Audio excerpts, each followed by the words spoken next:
guys, magandang morning po sa ating lahat. Welcome to my channel. Kung nakikita nyo, bago tayong gumising dahil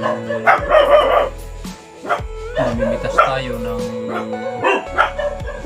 sitaw para ibenta natin, para may pambili ng kailangan. So, kaya ito guys, maaga tayo na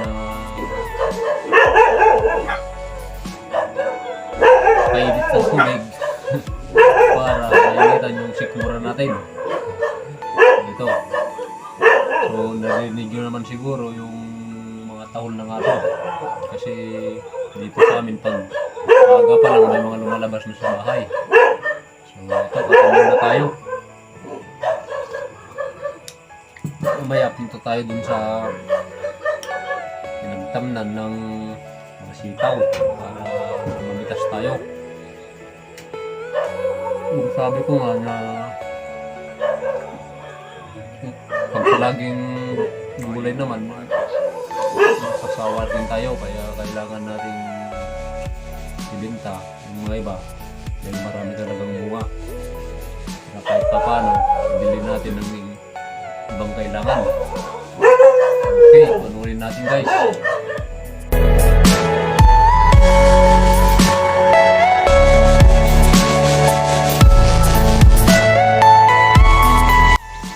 So dito guys, dapat agahan nating punta dahil makabulin natin yung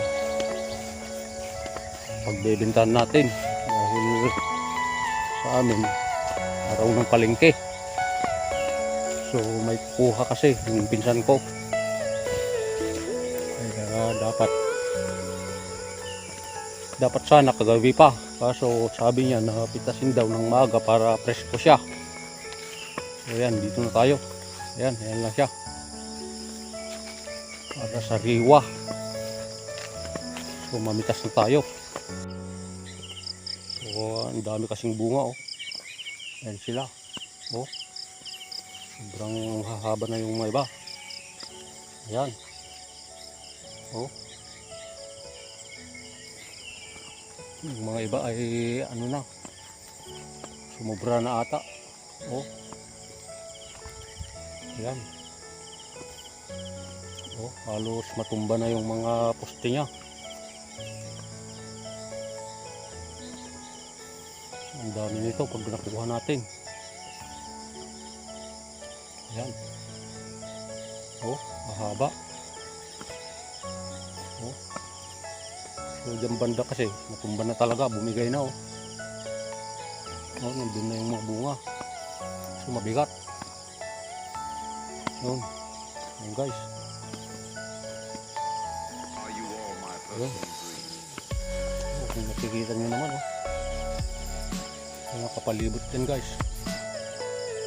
Yan, hanggang doon. So dyan natin banda umpisahan. Ay dyan.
So yan lang yung pwede guys.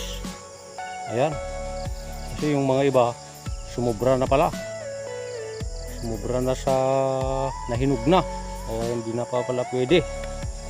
Ang dami pa oh. Kaso sumubra na. Ang gagawin na lang natin dyan, ibibinhin na lang natin at saka sa susunod magtatanim tayo ng mas marami pa. Ayun. So yan lang. Yan na guys yung sitaw. Ayan. Ang gagawin namin, tatalian na lang namin para presyohan na lang kung magkano yung presyo ng isang tali. Pero hindi namin alam talaga kung sa mga nagbebenta talaga dun sa ano kung talagang gaano kalaki yung tali. So tali-talian na lang natin para siguro alam naman nila kung magkano naman yung presyo yung ano yung isang tali. Depende na yan sa kung yung sa magbebenta kasi yung pinsan ko siya na yung magbebenta. So kasi ang mga sitaw dito sa amin mga mga mura lang. So at least may ano tayo, kaysa yung masayang naman.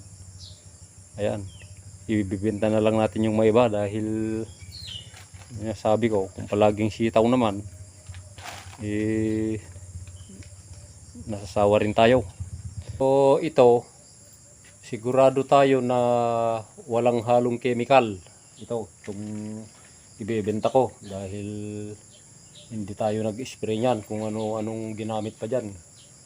So yung mga kasi sa nabibili naman sa mga palengke, yung mga iba hindi naman natin alam kung kaka-spray lang o ano yung mga nilalagay doon. Pero ito sigurado kasi, sigurado na chemical free siya. So ayun guys, kaya kung sino yung makabili nito, swerte siguro. swerte ka ako, pero kasi yun nga, hindi tayo nag-i-spray niyan. So yung mga iba pa ay mga may mga kinagatan. Kaya iniwan ko mayon, kinagat ng mga mababait, daga.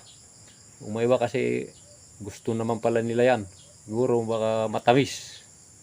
Matamis siguro kaya yung mga ibang sitaw na pagtripan nila. Kaya marami ring masira doon.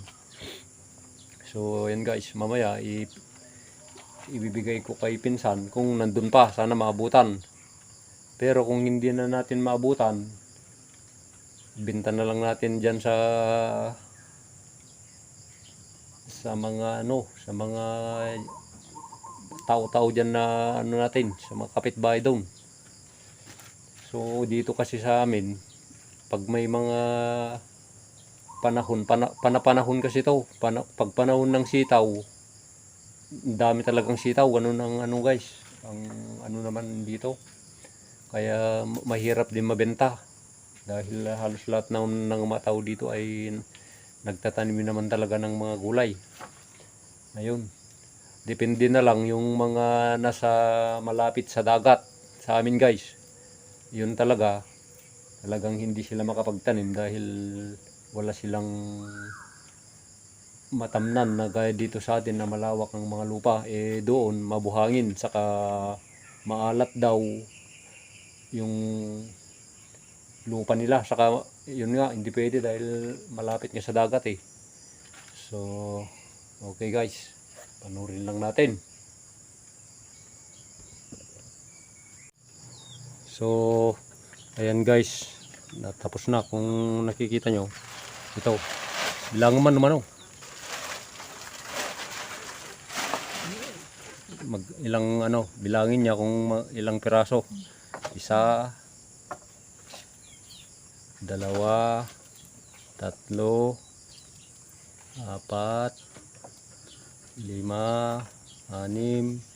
7, 8, 9. So ayan guys, may 9 na piraso. Kung magkano naman nung isa dyan, kung maprepresyuhan ng 10 piso, may 90 pesos tayo. 90 pesos, pero at least meron na tayong may bili ng ibang bagay. Ayun. So ilalagay ko doon sa pinsan ko kung nandun pa. Kasi talagang guys, mura talaga yung mga gulay dito. Pero siguro kahit mura naman, kung talagang kung marami sana talaga, yung halos hektarya na o ano yung kalawak, siguro marami ring pagbebentahan. Ayun. So, tanim lang tayo guys para kahit pa paano mayroong libre. Okay. So, balutin muna guys para hindi mauga-uga. Yan, para presentable. Para namang na ano guys, parang lechon. Sa lechon na yan. Pero mamaya tatanggalin yung supot, plastic dahil kung iinit, siyempre ano yan, papangit yung ano yan. Parang baka malalanta. So balutin lang natin para at paano hindi mauga dahil isasakay ko naman sa ano yan, center car. Okay. Okay, punta na ako.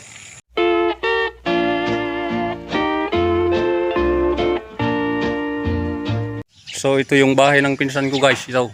Kasi ito yung negosyante daw. Ito yung kumukupra sa mga ano namin. Paninda namin, ayan. Balingki ngayon, araw ng balingki, so ano dyan. Kung nakikita nyo parang nakakatakot yung Parang ano? Apo! Ang lalaki. parang nakakatakot yung sitaw ko. Apay ano yan dati? Kinilo-kilong. Basta Put mo lang. rinupurput lang ni Willie makamukan tong tatay lang napakuwar nakariwot nga rin pa mo pala dyan eh. Jay to go di jay. Ano? So na ano daw siya eh. Naipakita ko na yan. Parang nakakatakot. Tignan nyo, oh. Lalaki yung ano, oh. Gaganda, oh. So, tignan natin kung- Naman yan, pagong pitas, oh. Oh. Kung kaso Ayun. lang, konti lang. Kasi ano, nahinog na. Oh, siya na yung nag-vlog. Hindi na tayo. So, bahawak ko na yata kaya sa kanya daw. Ang gaganda, oh. Bagong pitas, oh. Ano to? No. Masarap na, ano. Ang, Adobo. ang sarap daw. Hindi, Adobong utong, oh. bakit sabi niya masarap? Hindi pa niya natitikman. Nasasarapan na siya. Ano, sa...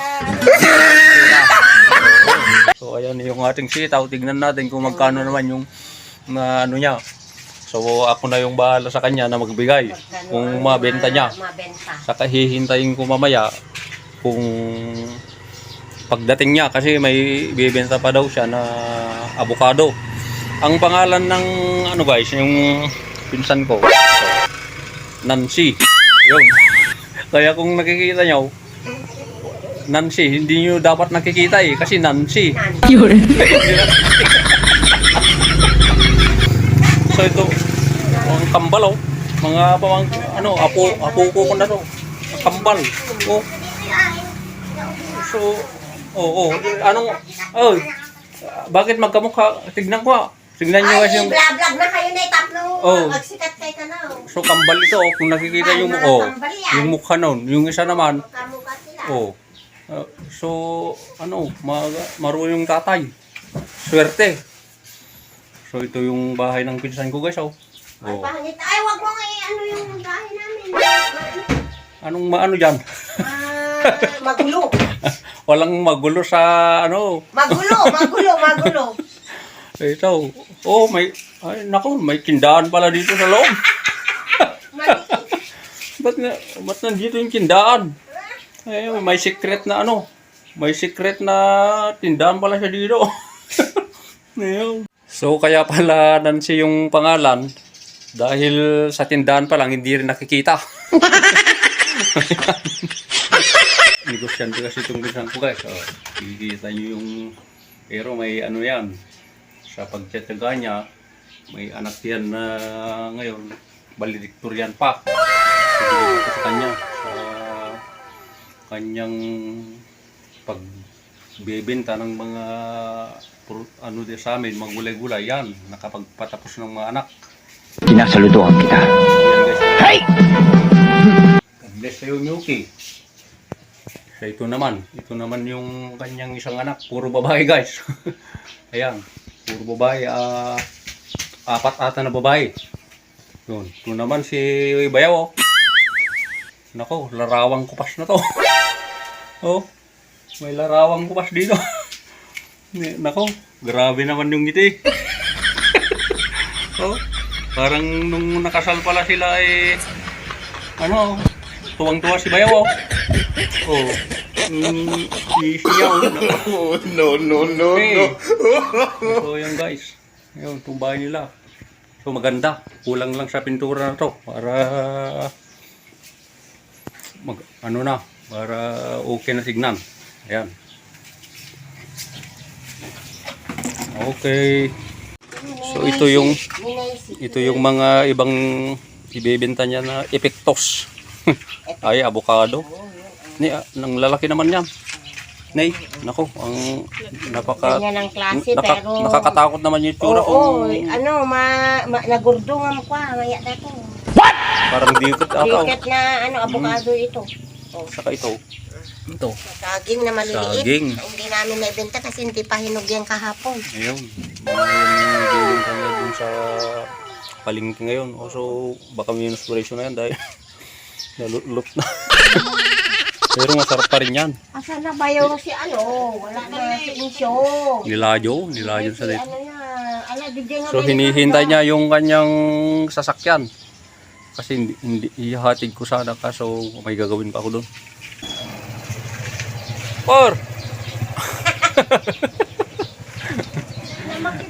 Yung kumpare natin. Kapwa tricycle driver. Ayan guys, patanghali na. Hinihintay niya kasi yung sakyan niya. So dito lang yun sa amin, dito guys. Ito yung bahay niyang pinsang ko. So dala-dalawa pa yung satellite nila. Oh. Okay.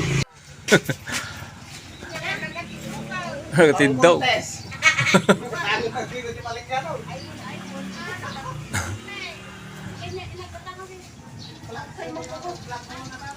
Paray.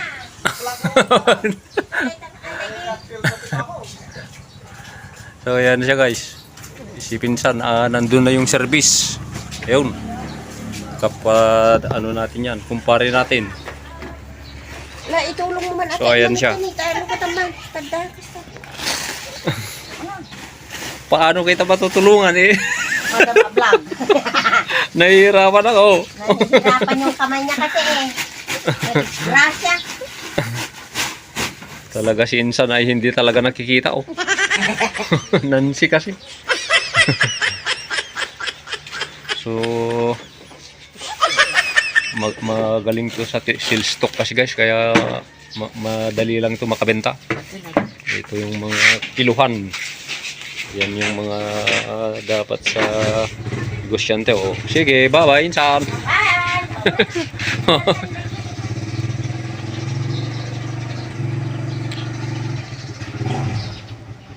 A few moments later. Pinuntang ko dito dahil sabi niya na hindi daw binita. Kukunin ko na sana para ipamigay na sana sa mga kapitbahay ko. Yung mga hindi naman madamot sa atin. So, ayun guys, pagbalik ko naman dito, ayan, supot na. Yan, ibibenta niya ulit, kaya siguro hindi na natin mapakita kung magkano yung pagbibenta niya yan. So, bilito ko sa pinsan ko guys, kahit pa paano madiskarte talaga sa negosyo. Okay. So, ayan guys, yung ibibenta ulit ni yung pinsan ko sa mga bahay-bahay na sa amin nito. So, ipaliwanag mo ngayon sa kung anong nangyari. Kasi maraming nagtinda ng sitaw. Kaya hindi ko na ibenta. Kaya ganito na lang ang ginawa ko. Bumili ako ng kalabasa. Yun ang ihalo ko para yun. Para hindi Hindi house to house. Ayan guys. Ayan. Kasi kanina ang dami talagang nagtinda ng sitaw. Kaya bumili nga ako dahil ang mura. Kanina ang sitaw. Ang dami nagtinda. Ayan.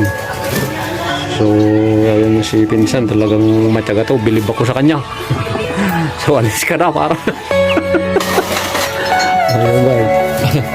Ayun, habang maaga pa siguro, dahil panghapunan na to. Kasi, Mabenta ko para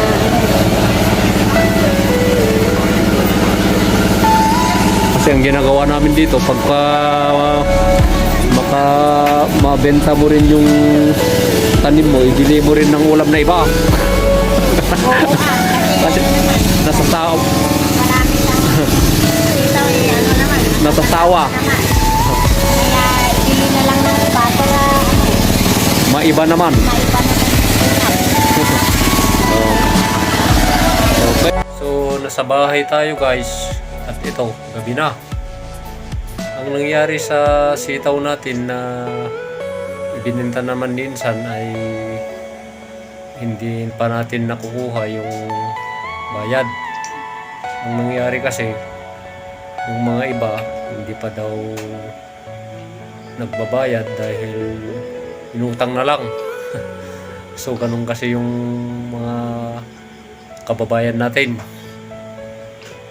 Naintindihan naman natin dahil siguro kung talagang wala rin naman talaga, walang pambili, so talagang wala rin. Kaya naintindihan naman natin sila.